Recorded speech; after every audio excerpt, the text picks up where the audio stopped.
Hello everybody, welcome back to the workshop. I've just got a dolly wheel here off a camper trailer, and it's got a few problems. If you look at it down this way, you can see the wheel is all crooked. Perhaps from up there you'll see it's not the same on either side. They're not that expensive, these things, but I always hate throwing things away for the sake of it. This trailer has quite a lot of ball down weight on it. It's an off-road trailer and the wheels are a long way back, and it makes the drawbar very heavy, and I just think this dolly wheel isn't up to the weight. So let's see if I can figure out what's gone wrong in the hub there and beef it up a little bit. So I'll just get you in the stand and we'll go from there. We'll just get this split pin out of there. Some people like to call them a cotter pin. I'm not one of them people. It's actually got one on either side, which is a bit unusual. Stick her up in the vise there.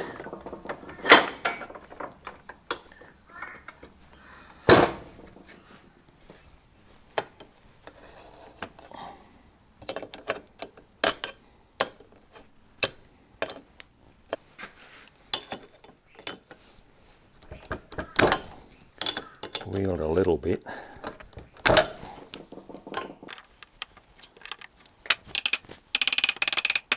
See if I can hit my sore finger.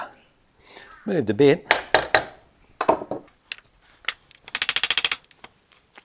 That's pretty stubborn.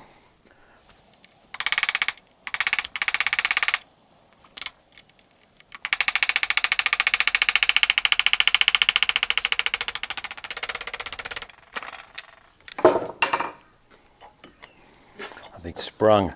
I can see it. It's already covered up half the hole on this side. So something has sprung in there that's made these really tight.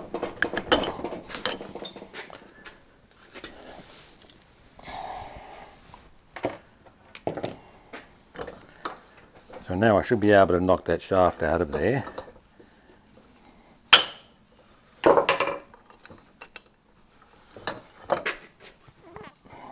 A nice big pin punch.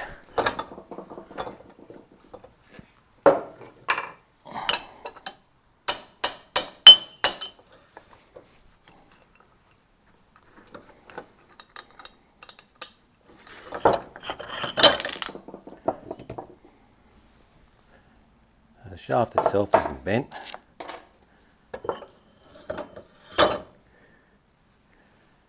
If you look at that, you can probably see that the axle's not square in there anymore. So if these haven't caved in, it's actually the wheel itself that's bent. And if that's the case, it's probably buggered. There's no fancy bearings. It's just two rubber bushes in there, and that's the whole mechanism. These are riveted over, so you can't get the hub, you can't get the wheel itself apart. It's not a tie that you can get a flat, so there's no need to ever get that wheel apart, or that was the manufacturer's theory anyway. I can see the forks themselves are slightly bent. Not sure I'll be able to straighten those. Maybe some heat on it and a 10-foot piece of pipe. Maybe not, but they're a little bent the other way as well. Can't quite see it on the camera. You can see they're a little bit skew-if.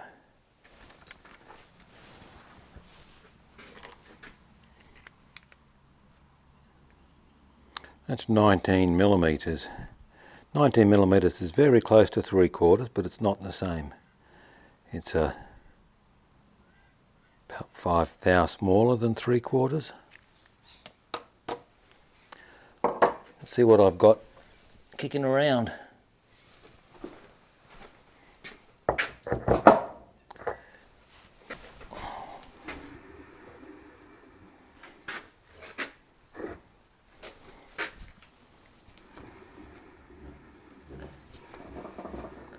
There's a good example of how bent it is.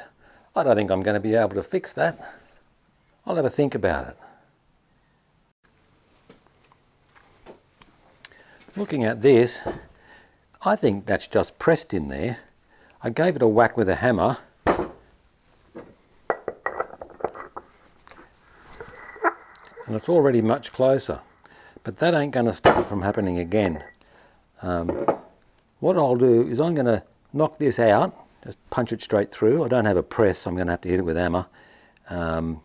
And grind off the galvanizers on this, because you can't weld galvanized, and just weld it in half a dozen places on each side. I reckon that'll do the trick. Just going to need some fancy gadgets to help me get that out of there. Maybe I can do it up on the vise.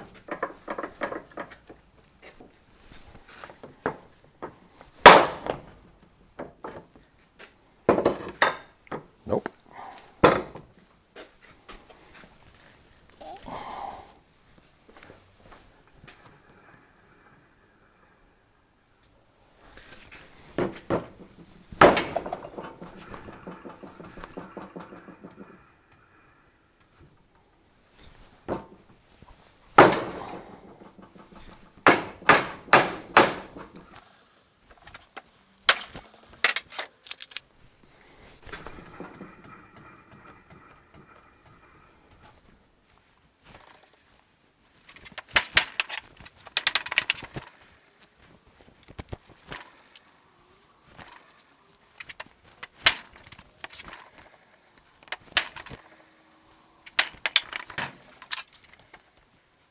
Not too bad now. I couldn't get the hub right out. If you look at it now from the end, it's probably good enough for highway use. What I'll do now is try and grind off the galvanise around where I need to weld it, where this part meets that part, and that way the weld will stick, otherwise it'll just be crap. Can't think of any other way to do it, but we'll see what happens.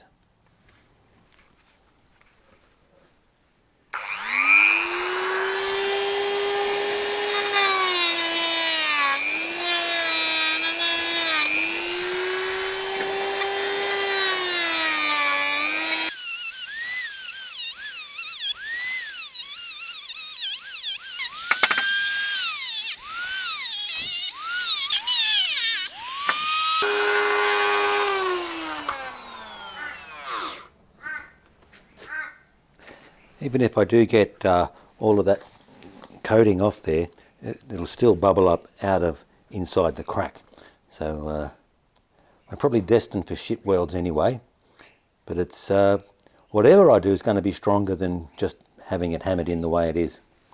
So let's see what happens. It's the next day. I'm just going to have a go at welding this now.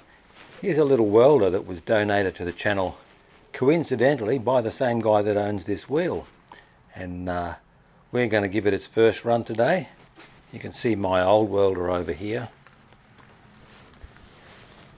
It's about 50 times the size and weighs an absolute ton. Funnily, they both put out the same power, 140 amps. I know that one has a continuous duty cycle, where this one you can weld about 5% of the time, and you've got to wait for it to cool down. But this can also do TIG welding, but the cost of the TIG equipment is more than the welder itself. It's actually about 3 times the price of the welder itself. So I'm just going to use it as a stick welder. Not sure how successful this will be. Good chance I can melt through the walls on this down here. Hopefully I won't get too much heat into it. I had a go at taking out those plastic bushes, but they're jammed in there pretty good, and I'd probably break them. So I can break them just as good with a welder. Don't know whether you'll be able to see much, but we'll give it a go, see what comes out. I've got the earth clamped on the bottom of the wheel there. This is just sitting on a bolt in my vise. Switch is at the back.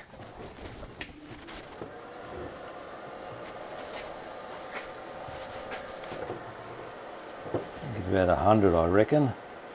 99. Oh yeah.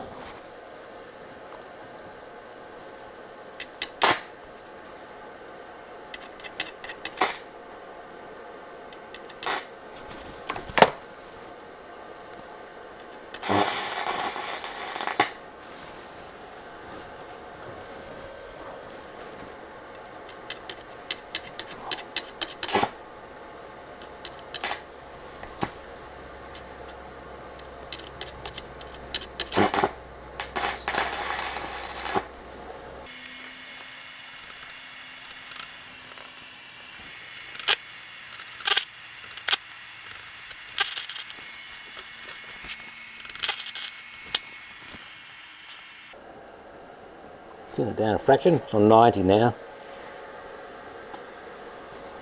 Put a few more tacks on it.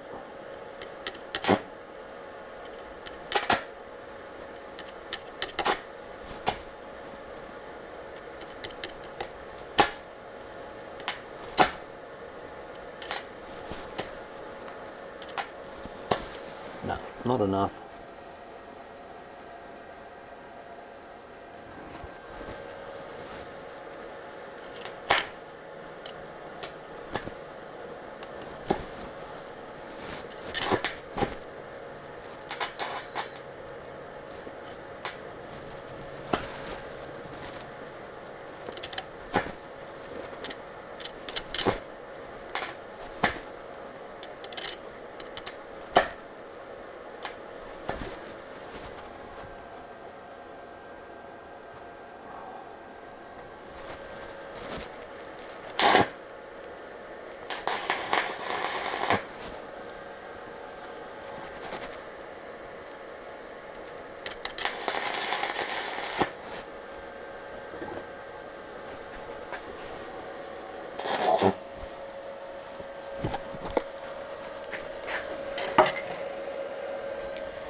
It's all a bit savage, but that's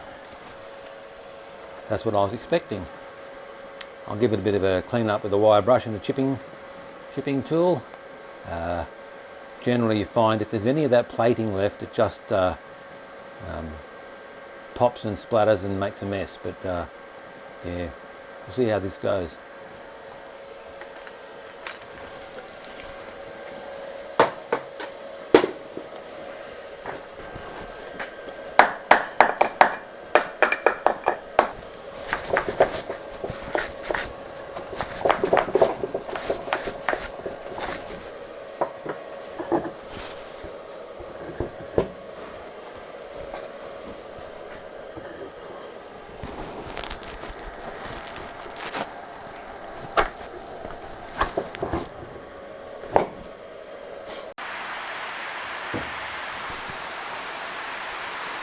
Already just welded the other side up. Came out a little bit better than the first. Surprising what practice can do, isn't it? But that's probably good enough. I might give it a touch up with paint so it doesn't go rusty. Now I've just got the forks in the vise here. One of them's not the same as the other, if that's actually possible. So I'm hoping I can just heave down on this till I get them back in line again.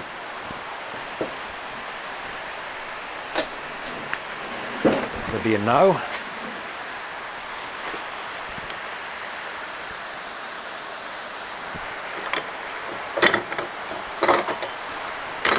can see there what I'm talking about, probably. If we look at it like that, you can see they're not quite straight. The pin will go through, but it's not quite right.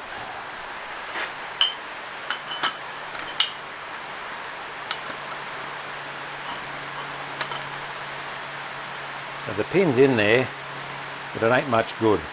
So I might just see if I can fiddle around with that a bit more, give it the old heave-ho.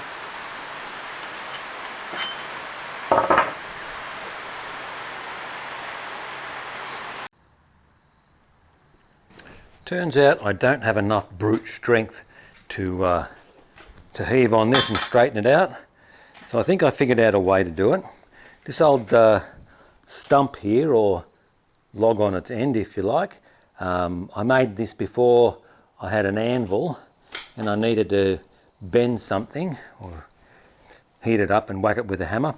This piece of metal plate here is just screwed straight into the stump, and I've cut a slot in the bottom here, and there's a square hole in there for my Hardy tools. The slot is just to let out any crap that falls down in there, let it out without setting fire to the log. But what I think I can do, I found an old bolt here with a convenient square head about the same size as the Hardy hole square. It's pretty handy not to throw out all your old crap. I think I bought a whole pile of mixed hardware in a mystery box at a farm auction once, and that's where I got this from. I had to chip out the bottom of the hole here a little bit so I could get the bolt in there. So I can put that in there like that, right up until the square comes into the hole. And I can put this on top of there like that.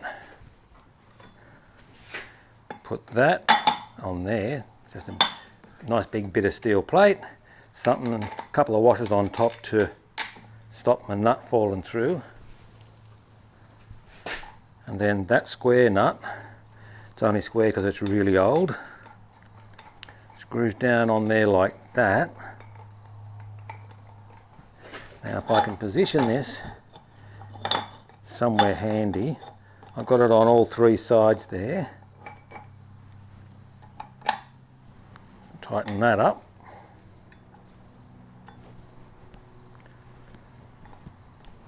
That's a bit catchy. Just want to check that.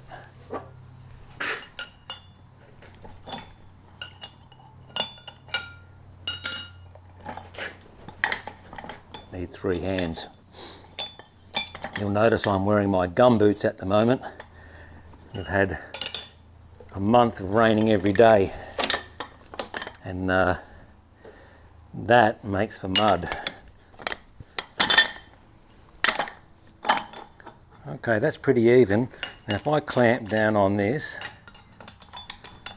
should flatten that out. All things being equal.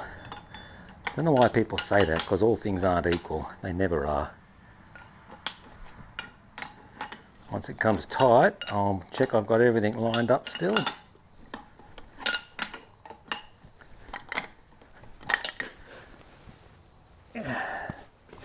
Mind my back.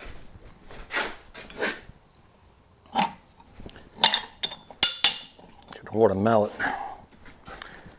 Okay.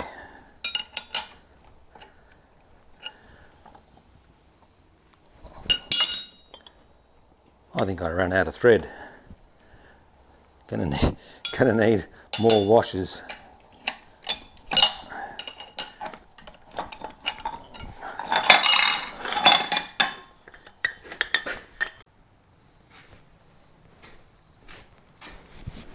Okay, I've got a nice big nut down on there. It's bigger than the thread. I've got a vice grips hanging onto the bolt so it can't spin. The square on the head of the bolt isn't quite big enough for the Hardy hole.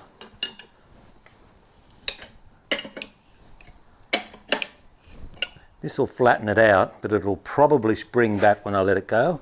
I might have to just pack it somewhere underneath there to over bend it so it can spring back a little bit. All right, that's pulled it straight. Let's see how much it pulls back when I let it go.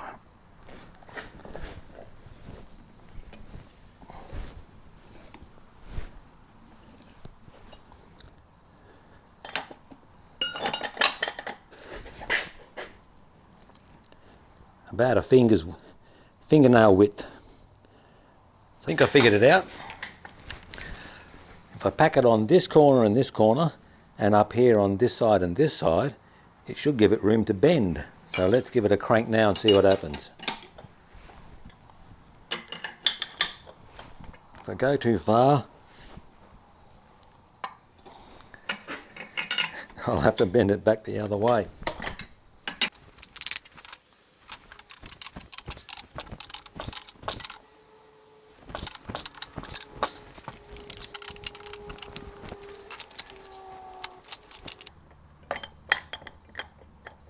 Tiny bit. Personally, I don't think it's worth bothering about. If you look down there now, you can see it's fairly straight, not quite perfect. All right, let's give it one more go. Bloody hell.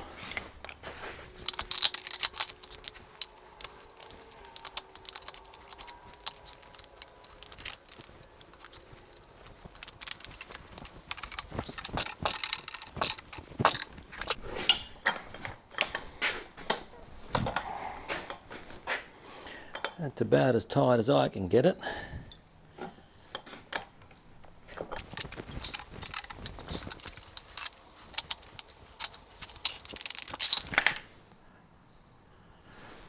I think we can call that straight. Within a cat's knacker. This pin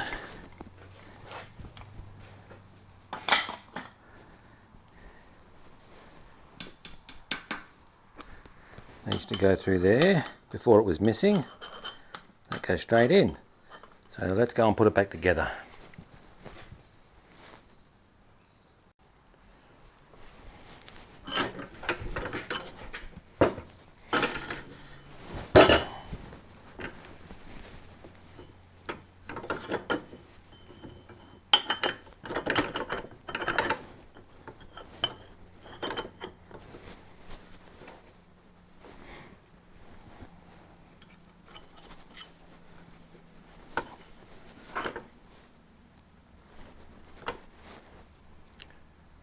I made that pin only just long enough, the axle. Be better to have a washer between that and a split pin, but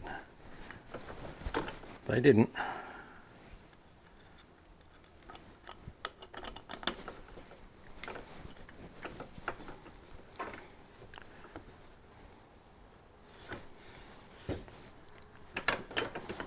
Can bend those around in a minute. Don't know whether you can see that end on. Looking pretty true, not rubbing on the sides. I'll just bend these pins around, give it a little paint where I welded it, and we'll call that done. Thanks for watching, guys. If you like this kind of stuff, just give us a thumbs up. Don't forget to subscribe, so that'll encourage me to put on some more videos. On my way to 1,000 subscribers. Tell you, it's a long way, so don't be afraid to click the bell and touch the subscribe button. Thanks for watching, guys. We'll see you on the next one. I can't really see you.